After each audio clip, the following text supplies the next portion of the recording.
జీ5 app download చేసుకుని పూర్తి ఎపిసోడ్లని ఉచితంగా చూడండి. ఎందుకు ఇలా చేసావు? నువ్వు నన్ను ఆపదలో ఉన్నప్పుడు రక్షిస్తావని తెలుసు. నీ శక్తి నాకు నాకు రక్ష అనుకున్నాను, కానీ అది నా పాలిట శాపం అనుకునేలా ఎందుకు చేసావు? నువ్వెవరు? ఈ ఇంటి పెద్ద కోడలివి. ఈ కుటుంబాన్ని ఒకటిగా నడిపే బాధ్యత నీదే. అలాంటిది కుటుంబంలో కలతలు రేపే పని ఎందుకు చేశావు? నువ్వు చేసే ప్రతి పనిలో నా మంచి ఉంటుందని నాకు తెలుసు. నువ్వు నన్ను ఆపద నుండి రక్షించబోయే అలా చేసుంటావని కూడా నేను అర్థం చేసుకోగలుగుతాను. నిజంగా మాన్సి మేడం నాకు ఏదైనా ఆపద తలపెట్టినా కూడా అందుకు తనని శిక్షించే పద్ధతి మాత్రం ఇది కాదు. నువ్వు చేసింది తప్పు. ఒక ఆడదానికి అమ్మ అనే భాగ్యం లేకుండా చేయటం కరెక్ట్ కాదు.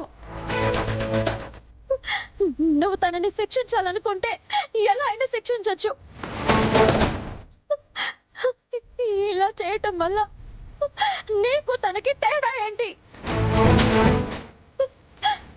నువ్వు తనలాగే రాక్షసంగా ఆలోచించినట్టే కదా.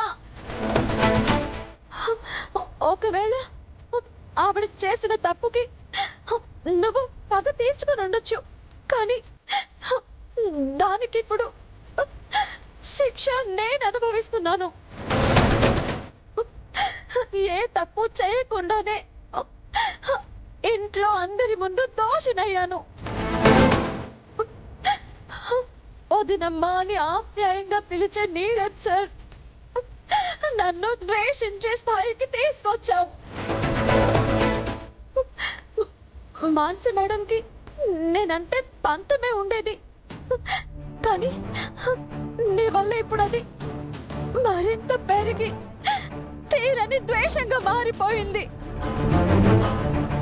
అత్తమ్మ, ఆర్య సార్ నన్ను నిలదీయలేక, నాకు సపోర్ట్ చేయలేక నీరజ్ సార్కి జరిగిన అన్యాయానికి లోపలే కుమిలిపోతున్నారు. నేనంతటికీ నువ్వే కారణం. ఇది రాజనందినికి తగినదేనా? మాట్లాడు. ద్వేషానికి పోయి శోకం మిగిల్చడమేనా రాజనందినికి తెలిసిన న్యాయం? ఇక్కడ బలైంది మాన్సి మేడం ఒక్కరే కాదు, నేను కూడా. తెలిసి చేసినా తెలియక చేసినా ఒక ఆడదాని గర్భశోకం నా పాలిట శాపం కాకుండా ఉంటుందా? ఈ బాధ నన్ను జీవితాంతం పీడించకుండా వదులుతుందా? నా కుటుంబంతో నేను ఎప్పటికైనా తలెత్తుకొని తిరగలుగుతానా? జీవితంలో తిరిగి వాళ్ళకి దగ్గర కాగలుగుతానా? చెప్పు, నాకు సమాధానం చెప్పు. ఎందుకు ఇలా?